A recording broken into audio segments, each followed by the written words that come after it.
Ahora la importancia, y considerando la importancia de las narrativas en busca de un abordaje bioética cercana de los desafíos y realidades concretas, os presento a don Vicente Ramón. Don Vicente es licenciado en Geografía e Historia por la Universidad Nacional de Educación a Distancia. Desde hace un año trabaja como Office Manager en una empresa del sector inmobiliario. Antes se ha dedicado al mundo de las antigüedades. Bueno, es autor de varios libros sobre numismática. Habla inglés, italiano y catalán, en breve el portugués también, y con fluidez. En estos últimos años ha creado un blog sobre temas exclusivamente madrileños, basado en su experiencia como guía turístico. Don Vicente, bueno, le doy la palabra. Muchas gracias.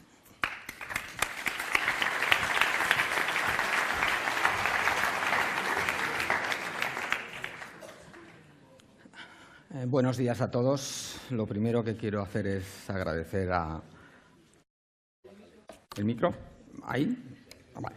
Lo primero que quiero hacer es agradecer a la Orden Hospitalaria la oportunidad que me ha dado de estar aquí con todos ustedes y especialmente al hermano José María Bermejo, que desde un primer momento pensó en mí para que viniera y asistiera a este primer congreso de bioética.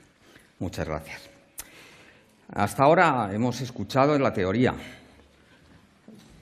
pero la visión de un problema social tan importante como es el de las personas sin hogar y en riesgo de exclusión creo que no estaría completa sin un testimonio de alguien que lo ha sufrido en su propia carne.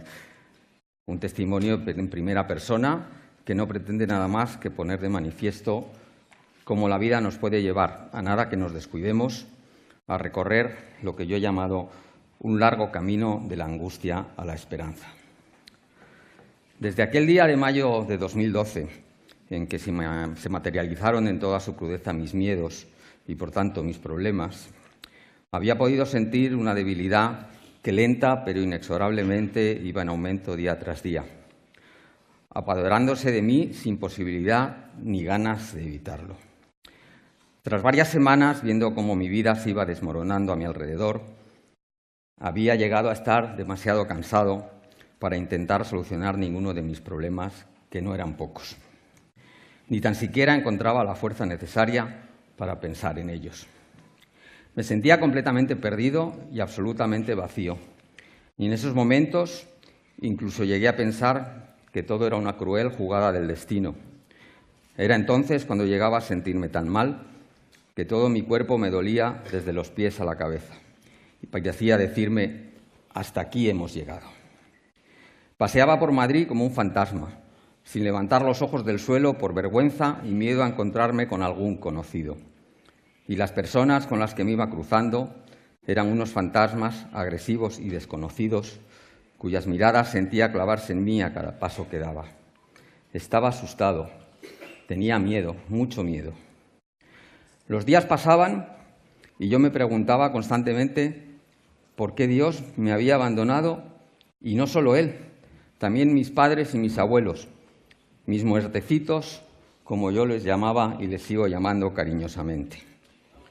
Habían dejado de cuidarme y protegerme sin querer reconocer que era yo quien había dejado que los problemas me sobrepasaran sin ser capaz de enfrentarme a ellos.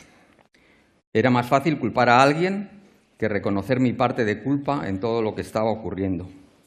Y culpar a alguien que no podía defenderse no solo era mucho más fácil, sino que también era mucho, mucho más cobarde. Aún no había tocado fondo, y lo peor era que ni siquiera podía saber hasta dónde llegaría en mi caída libre. Llegó el verano. Ya no era dueño de la situación. Los acontecimientos se iban sucediendo uno tras otro sin control. Una noche, al regresar a mi domicilio, tras otro día deambulando sin rumbo fijo y tras haber conseguido malvender algunos objetos que me permitieran sobrevivir unas semanas más, comprobé que habían cortado la luz por falta de pago. Unos días antes me habían cortado el teléfono y con el teléfono Internet. Estaba incomunicado. Y aún así, no fui capaz de reaccionar. Seguía hundiéndome y no me daba cuenta de que era yo y solo yo quien estaba permitiendo esa caída. Finalmente, me cortaron también el gas y pasé a ducharme con agua fría, pero como era verano, tampoco me importó demasiado. Seguía escondiéndome, no queriendo ver la realidad, y finalmente un día de finales de agosto decidí que no era capaz de seguir. Había llegado al límite de mis fuerzas. Hablé con Dios y con mis muertecitos. Les pedí perdón por haberles culpado de todos mis males, y cuando me sentí en paz con todos ellos y un poco también conmigo mismo, pensé que había llegado el momento de tomar una decisión radical. Felizmente, no ocurrió nada irreparable y hoy puedo estar aquí delante de todos ustedes. Una noche, al regresar a casa, me encontré con que no pude entrar. Los propietarios habían decidido actuar y habían cambiado la cerradura. Estaba en la calle. Intenté hablar con ellos, pero igual que yo antes me había ido escondiendo, ellos no me hicieron caso. No querían saber nada de mí. Y no les faltaba razón para ello. Esa semana fue sin duda una de las peores de mi vida.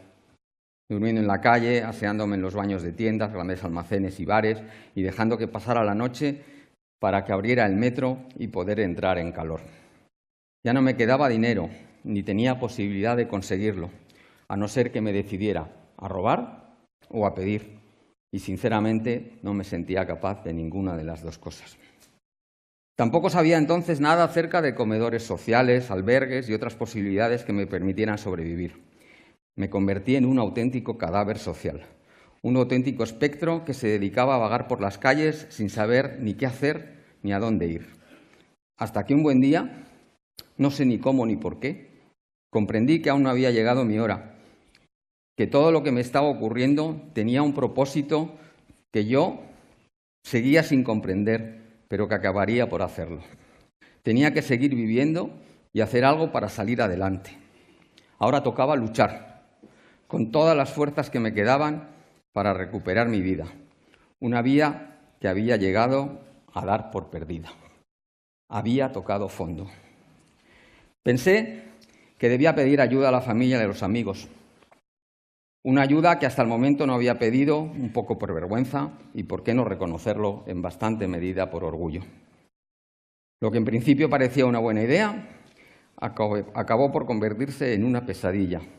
Y pude comprobar que en situaciones como esta, los amigos y la familia dejan de estar ahí, en la mayoría de los casos, simplemente se desentienden del problema porque tú has dejado de ser una persona para convertirte en eso, en un problema. Llegué a escuchar las excusas más peregrinas y sin sentido para desentenderse y no prestarme ningún tipo de ayuda. Sin duda alguna, la más recurrente era: todos tenemos problemas, no eres tú el único. Y así, con esa frase fría y tajante, daban por zanjado el tema, daban media vuelta y regresaban a la seguridad y la comodidad de sus hogares. El caso más duro fue el de un primo hermano y su mujer, que en un principio me acogieron en su casa sin acabar de entender nada de lo que había ocurrido. Yo intentaba explicárselo lo mejor que podía, pero sus miradas y la expresión en sus caras me decía que aquello no iba a salir bien. Y así fue. A los 4 días, tras una monumental bronca en la que me reprocharon, entre otras muchas lindezas, que era un sinvergüenza y que estaba jugando con el pan de sus hijos, mis sobrinos, unos niños a los que yo adoraba y sigo queriendo, aunque no tenga nada con ellos ahora, me fui sin mirar atrás y hasta la fecha no he vuelto a saber nada de la única familia que me quedaba. De nuevo estaba en la calle, cuando alguien me habló del albergue de San Juan de Dios. De modo que hacia allí dirigí mis pasos una fría y desapacible mañana del mes de octubre del año 2012. No tenía nada que perder y pensé que merecía la pena intentarlo. Fui admitido y a partir de ese momento comencé a remontar, a rehacer día a día mi vida. Tener asegurado un lugar donde dormir y poder asearme, donde desayunar y cenar, fue para mí una auténtica tabla de salvación. Y desde aquí quiero dar las gracias a todas las personas, desde mi trabajadora social, que llevó mi caso, hasta los hermanos de San Juan de Dios, pasando por los voluntarios, colaboradores y algunos compañeros, que desde mi ingreso en el albergue y durante toda mi estancia, de una forma u otra, me prestaron una ayuda sin la cual seguramente hoy no estaría aquí. Fueron casi 8 meses, cuando en principio se suponía que no serían más de 2 o 3, un auténtico regalo del cielo. Comencé a escribir todos y cada uno de mis pensamientos, la mayoría de ellos llenos de tristeza, fatalismo, pesimismo y también, por qué no decirlo, de rencor. Un enorme rencor hacia todas aquellas personas que de algún modo pensaba que me habían dejado, que me habían abandonado a mi suerte. Escribir me relajaba y de hecho no he dejado de hacerlo a partir de entonces. Lenta y tranquilamente conseguir cerrando una puerta tras otra, dejando fuera aquellos recuerdos y aquellas personas que me resultaban altamente nocivas y tóxicas. Estaba protegiéndome, me estaba cubriendo con una especie de coraza cuyo único objetivo era hacerme sentir menos vulnerable. A partir de ahí, todo fue mejorando. Conseguí recuperar algunas pertenencias, pocas. Acudí a varios cursos impartidos en hermandades del trabajo y me propuse obtener la ayuda correspondiente a la renta mínima de inserción, viéndome inmerso en la vorágine administrativa que ello conlleva. Lo conseguí gracias a la inestimable ayuda de la Asociación Realidades. Pero sobre todo lo que conseguí fue tener la cabeza ocupada. La lectura, que siempre había sido una de mis grandes aficiones, se convirtió en mi tabla de salvación, devorando un libro tras otro sin parar. Lo único que llevaba realmente mal y en algunos momentos no conseguía superar eran las ausencias, los silencios y los abandonos de los amigos y la familia. No obstante, el balance comenzaba a ser positivo, a pesar de seguir sintiendo que el control de mi vida aún no estaba en mis manos. Aunque pensándolo bien, ese control tampoco me había servido de mucho. No es que me hubieran ido demasiado bien las cosas. Lo que sí había recuperado era la sensación de seguridad que había perdido durante mi naufragio. Estaba recuperando el optimismo, la esperanza en un futuro mejor y las ganas de vivir. Y así llegué a Santa María de la Paz. Todo empezó una fría mañana de invierno, con ese frío seco y cortante como cuchillas propio de Madrid. Tenía cita con mi trabajadora social.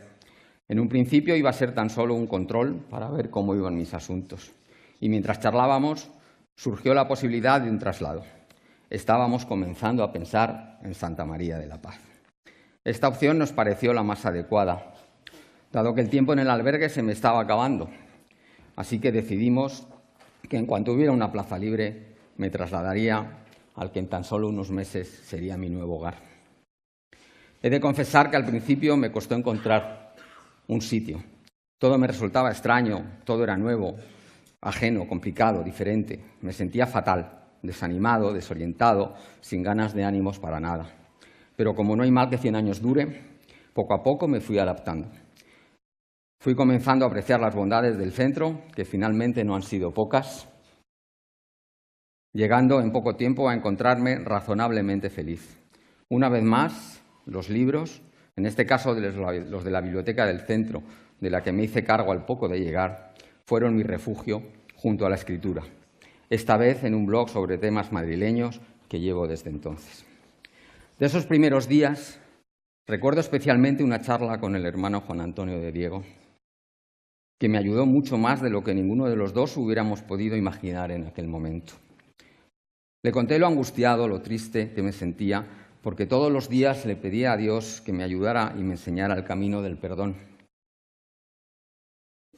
Sentía en el fondo de mi corazón que necesitaba perdonar a todos los que me habían hecho daño en los últimos meses, pero me resultaba imposible.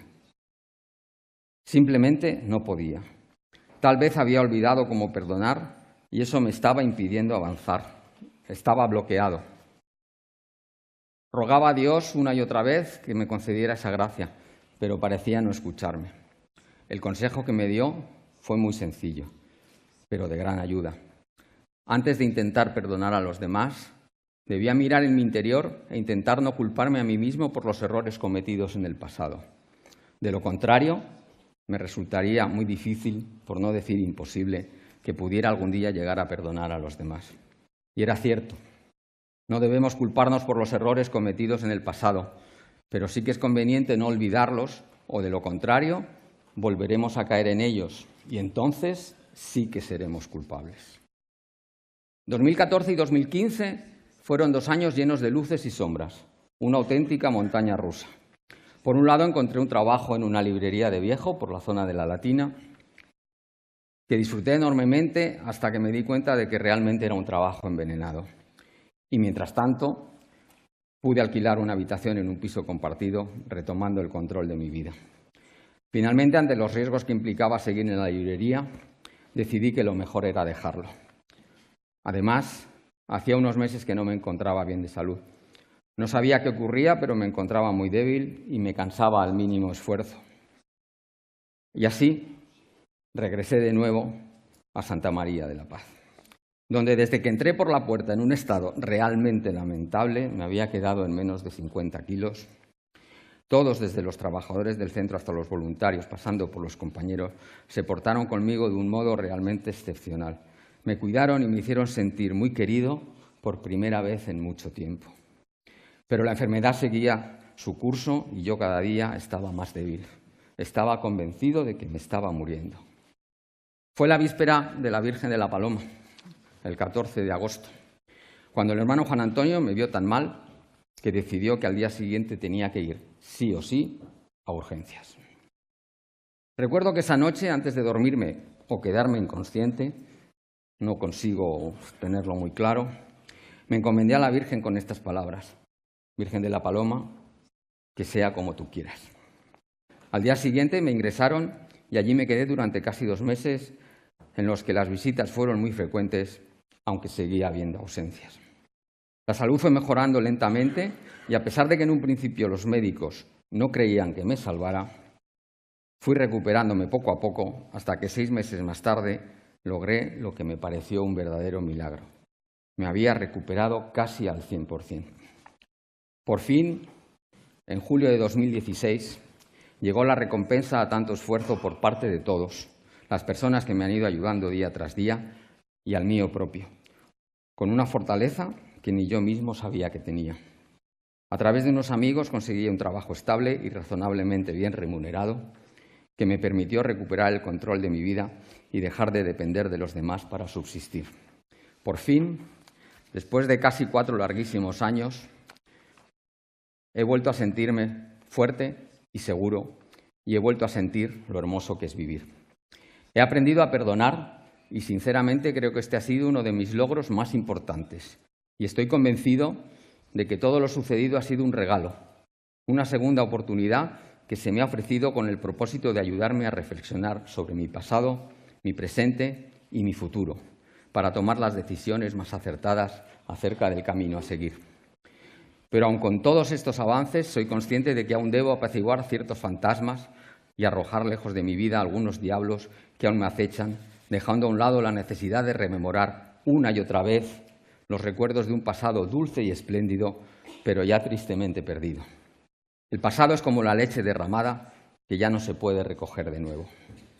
En este momento de mi vida, lo importante es el presente, el día a día que me conducirá a un futuro que solo Dios sabe cuál será, pero que se va aclarando y se muestra prometedor, más confortable, mucho más tranquilo y más estable. Y ya para terminar, me gustaría dar las gracias no solo a todas las personas que me han ayudado y me han dado su apoyo de forma incondicional durante estos años, algunas aquí presentes, sino también a aquellos que se han alejado, me han abandonado o incluso me han puesto la zancadilla, que de todo ha habido. De todos y de cada uno de ellos he aprendido una lección impagable, algunas realmente duras, pero que nunca olvidaré. Gracias.